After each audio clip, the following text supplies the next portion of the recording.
Assalamualaikum warahmatullahi wabarakatuh. Kami dari kelompok 7 akan mempresentasikan hasil diskusi kelompok kami. Kelompok 7 beranggotakan yaitu saya sendiri, Dora Arsyad, NIM 19073083, dan Harid Asyidiki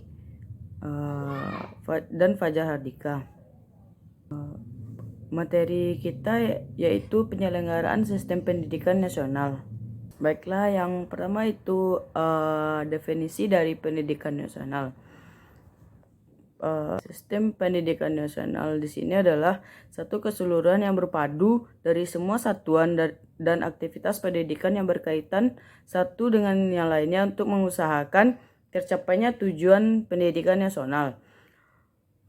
Sistem pendidikan nasional ini merupakan satu suprasistem, yaitu satu sistem yang besar dan kompleks, yang di dalamnya tercakup beberapa bagian yang harus merupakan sistem-sistem.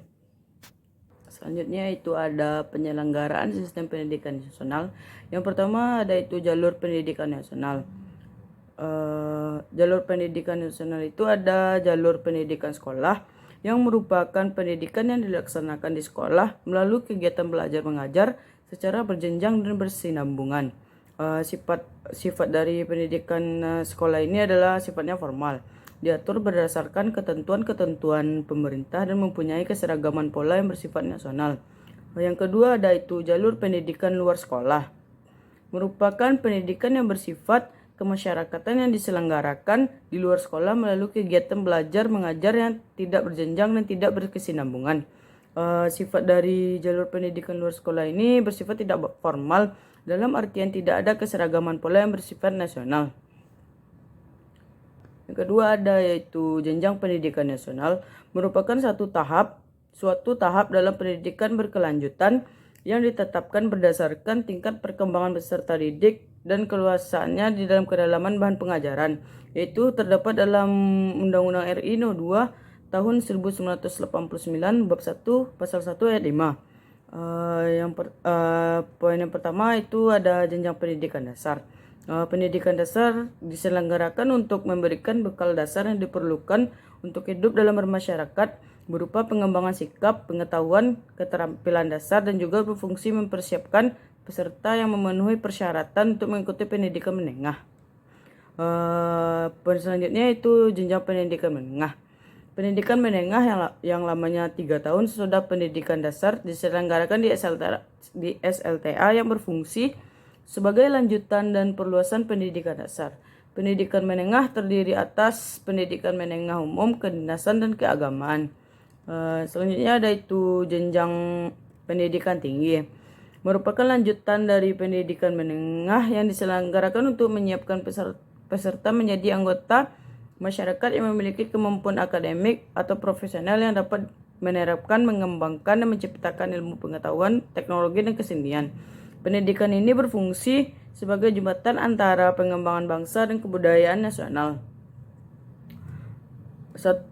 Satuan pendidikan yang menyelenggarakan pendidikan tinggi disebut perguruan tinggi, yang dapat berbentuk akademik, politeknik, sekolah tinggi, institut, dan universitas.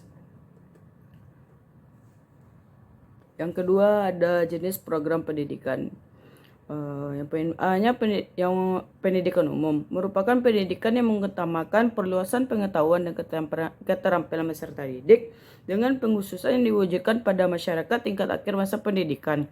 Yang termasuk pada pendidikan umum adalah SD, SMP, SMA, dan universitas.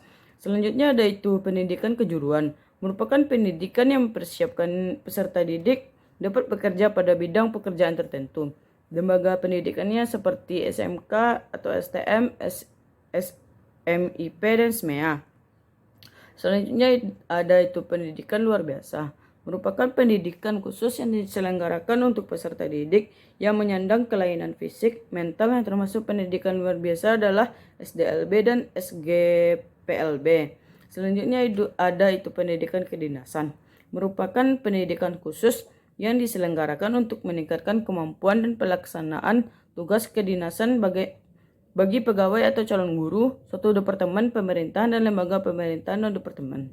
Selanjutnya ada itu pendidikan keagamaan, merupakan pendidikan khusus yang mempersiapkan peserta didik untuk dapat melaksanakan peranan yang menuntut penguasaan pengetahuan khusus tentang ajaran agama.